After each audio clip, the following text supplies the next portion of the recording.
Bonjour à toutes et à tous, je m'appelle Sarah Abidri, je suis ingénieure en informatique et je suis là pour vous présenter les travaux que j'ai réalisés dans le cadre d'INRAE au sein de l'unité MISTEA.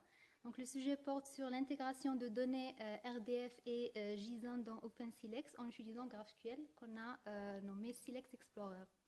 Et donc on va également montrer l'utilisation de cette solution via des packages qu'on a développés R et Python pour des utilisateurs.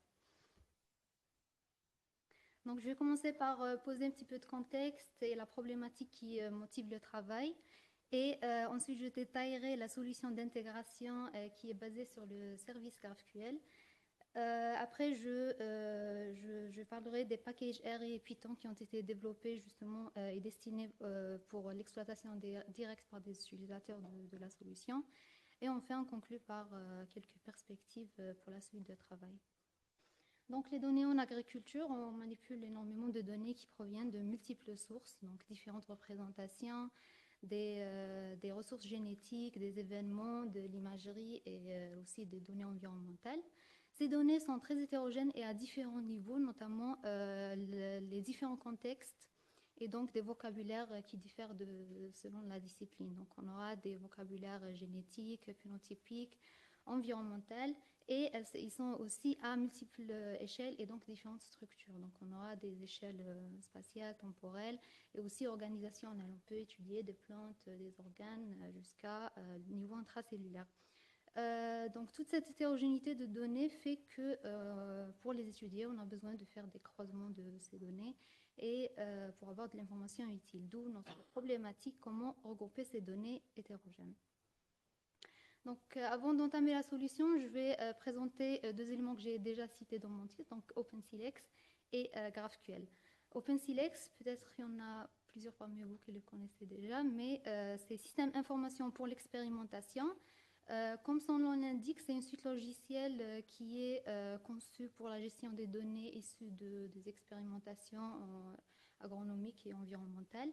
Et il met à disposition un ensemble de méthodes et d'outils qui structurent des données hétérogènes, massives et multisources. Donc là, à droite, vous voyez une capture d'écran qui montre l'interface OpenSilex, qui montre le volet variable avec leurs différentes métadonnées. Donc, OpenSilex, il sert comme une base pour développer, pour implémenter des systèmes d'information dans différentes disciplines. Donc, on a par exemple FIS pour tout ce qui est des données phénotypiques, Sixteen pour tout ce qui est végétal. Ces systèmes d'information ont une base sémantique partagée et après, ils diffèrent selon leur vocabulaire et les disciplines traitées. Et chacun de ces systèmes d'information aura différentes instances. Passons à GraphQL, c'est quoi? C'est un langage de requêtes pour les API, en même temps un environnement d'exécution pour ces requêtes. Il a été développé en 2012 par Facebook en interne et après publié en open source en 2015, je pense. Donc, les principaux avantages de GraphQL, c'est qu'on fait tout en un point d'entrée unique, donc on n'aura pas besoin d'une multitude de services.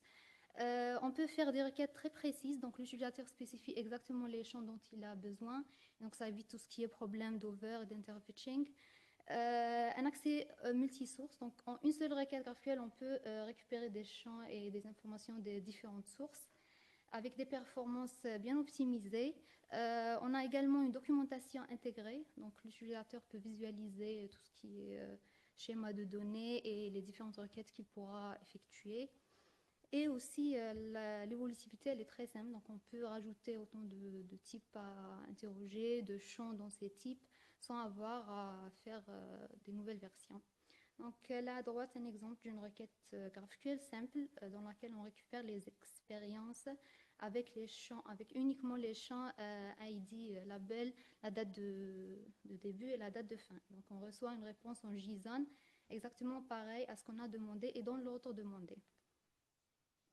Donc là, c'était l'architecture d'OpenSilex. Donc, on a en bas la couche de données. Dans tout ce qui est métadonnées est stocké dans le triple star RDF et tout ce qui est données de mesure et d'observation, il est stocké dans la base NoSQL. Après, on aura au-dessus une couche de services REST qui permet de faire l'intermédiaire entre les bases de données et les utilisateurs et enfin la couche cliente qui contient l'interface web et des scripts pour tout ce qui est acquisition et calcul scientifique. Donc, on vient à notre solution qui s'appelle Silex Explorer.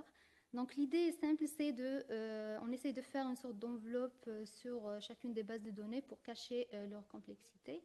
Donc, on va essayer de le représenter dans un format unique qui est GraphQL. Donc, pour tout ce qui est triple store, on a utilisé l'outil Staple API pour générer un schéma GraphQL et un service GraphQL pour requêter les triple stores. Et pour tout ce qui est MongoDB, on a utilisé l'outil GraphQL Mesh pour faire la même chose. Et après, on a utilisé ce qu'on appelle des passerelles GraphQL pour connecter ces deux bases de données et générer un schéma global et un service final que l'utilisateur pourra interroger avec. Donc, l'utilisateur pourra formuler tout simplement sa requête GraphQL. La requête sera dispatchée aux différentes sources qui sont concernées. Elle sera retraduite en langage d'interrogation de la source en question. Et après, on aura des réponses qui seront regroupées à nouveau et renvoyées à l'utilisateur. Et donc, il n'aura pas l'utilisateur à connaître l'emplacement physique des données qu'il demande ou les langages d'interrogation de chacune des bases. Voilà, donc ça, c'est pour la solution. Et là, on reprend l'architecture d'OpenSilex, mais là, en rajoutant dans la couche de services notre service GraphQL. Je ne sais pas si vous le voyez. J'ai pas le... Comment quand j'ai le laser là.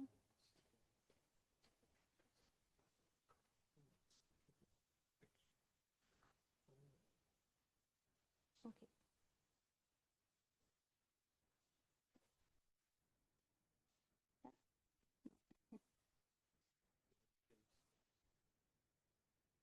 Ouais, c'est bon.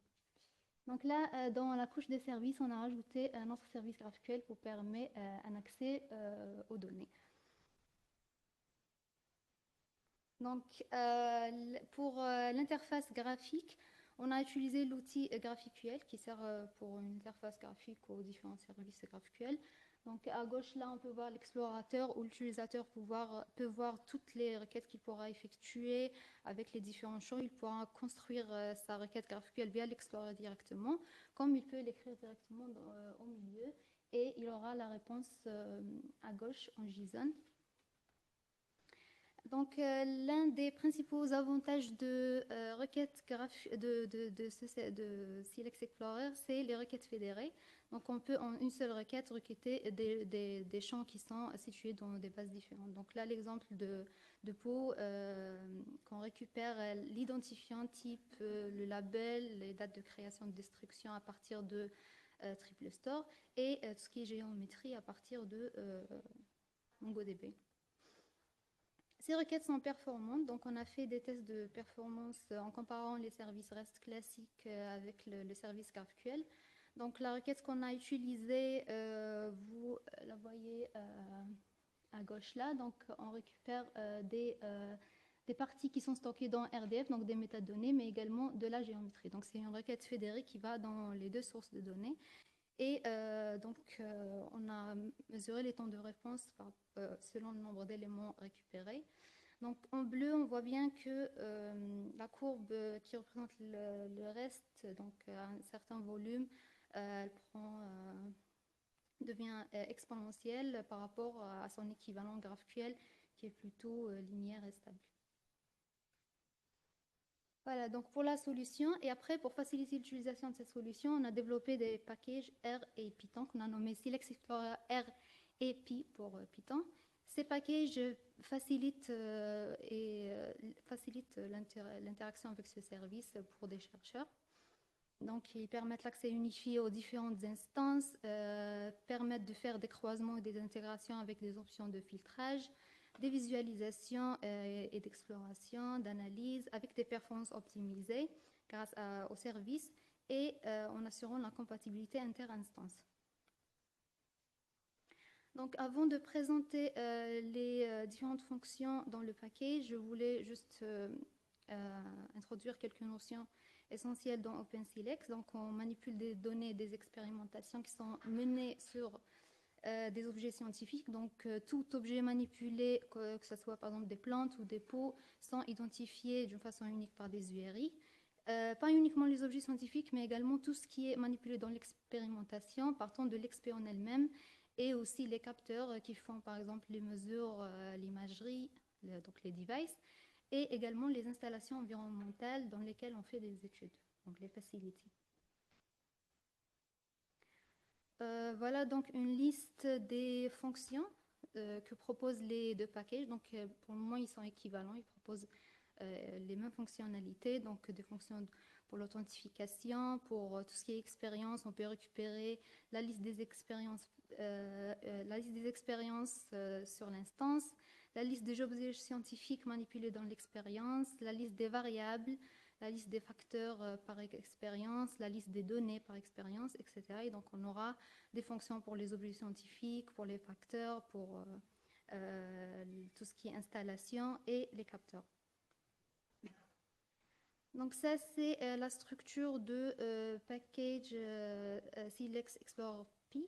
Et donc, on aura pareil, presque la même structure pour le package R. Donc, c'est en module et structuré en module selon les concepts principaux comme experiment, device, facility, etc. Donc là, j'ai mis en haut le lien pour accéder. Donc, ils sont présents open source sur GitLab. Mais du coup, on n'a pas encore mis le miroir GitHub. Donc, si quelqu'un veut accéder et tester, il faudra me contacter pour donner l'accès. Donc ça, c'est les librairies principales qu'on a utilisées pour le package Python. Et de même pour Silex Explorer R, c'est un peu la même structure. Et là, c'est les librairies qu'on a utilisées. Donc, pendant la gestion et la création de ces packages, on a eu quelques difficultés, notamment pour la gestion des URI et des noms quand on intègre des données de différentes expériences ou plus des données dans différentes instances. Donc, on a parfois des incohérences non URI, donc des URI doublés ou inversement des noms. Donc, on a proposé une solution simple. C'est une table qu'on manipule dans les scripts et qui s'alimente à chaque fois qu'on recherche des données et qui vérifie à chaque fois la consistance de la table et s'il y a des doublons ou on envoie des avertissements avec la possibilité de correction. Et on voulait aller plus loin pour les noms. Donc, parfois, on a des noms qui sont très longs, donc qui ne sont pas bien visualisés dans les graphiques. Donc, on a introduit ce qu'on appelle des noms courts, donc, que l'utilisateur pourra proposer à ces objets pour mieux visualiser. Donc là, la première illustration qu'on a fait pour l'utilisation de ce package, c'est la détection des groupes de répétition. Donc les groupes de répétition, c'est les objets scientifiques qui ont exactement les mêmes caractéristiques. Donc, à partir d'une expérience, on peut détecter les différents groupes présents et on leur donne un ID. Donc, on peut générer ce tableau qui contient les différents groupes de répétition avec l'effectif dans chacun groupe, l'effectif des objets scientifiques présents. On peut également extraire les différents objets scientifiques avec leurs caractéristiques. On peut afficher les données d'un groupe particulier. Donc là, on a un graphique par variable. On a 4 variables étudiées. La hauteur de la plante, la biomasse, la largeur des feuilles, etc. Et donc là, c'est pour un groupe et donc une courbe par objet scientifique. Et comme ces objets scientifiques, c'est des objets qui ont vraiment les mêmes caractéristiques, donc ils sont censés se comporter de la même façon. Donc quand on a des valeurs... Donc quand on a des valeurs atypiques comme là, que vous voyez en bas, donc on pourra expliquer ça par des événements de chute ou de maladie, etc. On voulait aller plus loin pour comparer entre deux groupes. Et donc là, selon des traitements différents, donc on prend deux groupes des objets qui ont exactement les mêmes caractéristiques, mais avec des traitements différents. Donc là, le traitement, c'est l'irrigation. On a pris deux groupes, l'un qui a des éléments qui sont bien irrigués et l'autre qui sont en déficit hydrique. Et on voulait voir l'effet de ce facteur sur les éléments de groupe. Donc là, dans cette étude, on peut faire on peut voir la variabilité intragroupe, donc dispersion de différents objets d'un groupe, mais également intergroupe pour voir les différences et l'effet de ce traitement. Donc, le résultat, c'est deux graphes par variable. Donc là, c'est pour la variable biomasse. Le premier graphe affiche tous les objets scientifiques avec des couleurs différentes des deux groupes. Et le deuxième, il affiche la moyenne par groupe avec l'écart type. Donc, on voit bien que tout ce qui est bien irrigué en rouge, ils ont tendance à croître et à développer plus rapidement que ceux qui sont peu irrigués. Donc là, c'est juste pour montrer l'efficacité de ce qu'on appelle des noms courts, parce que là, si on laisse les noms tels qu'ils sont, on voit bien les chevauchements qui ne sont pas très visibles, et donc avec l'utilisation des noms courts, c'était amélioré. Et encore plus, on peut aller plus loin pour corriger des données qui sont atypiques, comme celle qui est présente tout en bas, et avoir des convergences de groupes plus correctes. Donc là, c'est la même chose pour la variable de la hauteur et le reste des variables. Donc, un deuxième cas d'illustration, c'était dans le même cadre, mais on voulait faire une visualisation 3D, donc la hauteur, la biomasse, la date et avec une distinction de couleurs pour chacun des niveaux de facteurs. Et donc, on a eu un graphique qui confirme les résultats précédents. Donc, les éléments qui sont bien irrigués ont tendance à accumuler plus de biomasse et de hauteur par rapport à ceux qui sont peu irrigués. On voulait pousser plus l'analyse donc pour étudier entre deux expérimentations plutôt qu'un niveau d'une seule expé. Et ces deux expérimentations sont présentes dans deux instances différentes, donc l'une dans un 3P, l'autre dans diaphène. Donc les expés c'est A17 et Mogio 17. Et donc, on voulait, là, l'étude était simple, c'est vraiment de comparer les ressources génétiques et l'effectif de ces ressources présentes dans chacune des instances. Donc là, le tableau qui sort, c'est les différents germplasmes avec leur présence et l'effectif dans chacune des expés.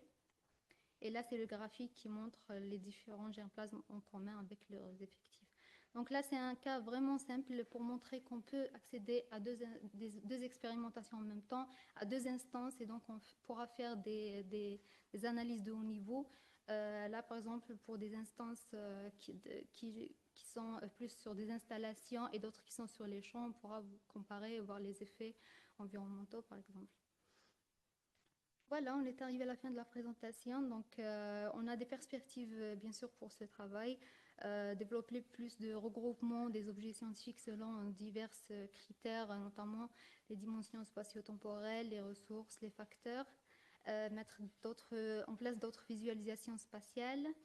Faire plus de tests sur les points de rupture et les performances. Renforcer la gestion des sessions, donc tout ce qui est token, longue durée, etc. Et enfin, intégrer l'usage d'outils d'analyse et d'exploration de données. Donc ça, on a commencé. Par exemple, le package StatGenHTP pour tout ce qui est analyse phénotypique et Astérix pour c'est l'outil qui permet de fournir des visualisations et des analyses. Voilà, donc ça c'est la page de contact. Si vous avez des questions, n'hésitez pas.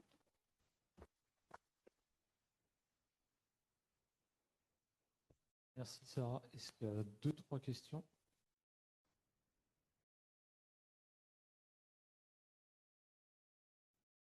Avec t'en avais une, toi. J'ai pas compris au début, enfin, je veux comprendre. L'ontologie est stockée dans MERDF, c'est ça? À quoi ça sert MongoDB, c'est ça? Je n'ai pas compris l'autre base de données, à quoi ça sert en fait? Est-ce qu'il y avait deux bases de données dans une diapo tout au début? Oui. Qu'est-ce qu'on stocke dans la base de données MongoDB? MongoDB, on stocke les différentes données de mesure et les observations, tout ce qui est image, etc. Et dans RD, dans les triple stores RDF, on stocke vraiment les métadonnées. Pourquoi pas tout stocker au même endroit? Voilà. Là, je laisse les référents Pensilex répondre. Hein?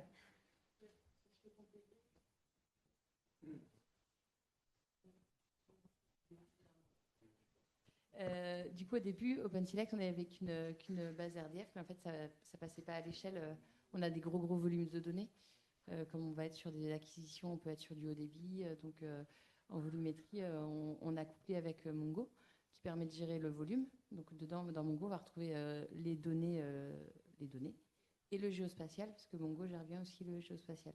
Et par contre, tout ce qui va être ontologie, métadonnées, on va le stocker dans le RDF. Donc du coup, on a la couche de service qu'a montré Sarah qui nous permet d'avoir des web services et d'accéder aux données. Et c'est des web services qui vont être prédéfinis avec certaines requêtes sur certains concepts. Donc pour pousser de la donnée, ça marche très bien. Pour faire de la requête complexe et aller chercher plusieurs informations, on fait des boucles de web services et on avait des problèmes de performance. C'est le schéma qu'a montré Sarah où on voit que le service REST, il décroche sur le volume et que par contre, GraphQL, il permet de... Donc, ouais. Et si on pousse jusqu'au bout, mais si on a par exemple la solution cloud Amazon avec notre MongoDB sur un bon cluster Amazon, est-ce que vous avez testé des clusters internes chez nous ou est-ce que vous avez essayé les clusters du coup cloud? Voici avec les solutions cloud ça passerait. Alors, En fait, la question, c'était par rapport à justement le manque de performance avec le RDF. Oui, c'est ça. Mais un RDF poussé sur un cloud type Amazon. Avec réplique. Ça, on n'a pas testé effectivement le fait d'avoir de la réplication ou d'avoir des requêtes distribuées avec plusieurs triple stores. Mais on avait fait un benchmark en fait, à l'époque où on a fait le choix technologique, on avait fait un benchmark qui faisait qu'on n'avait pas aussi non plus cette infrastructure. Et un truc je ne sais pas si même ça existe, peut-être.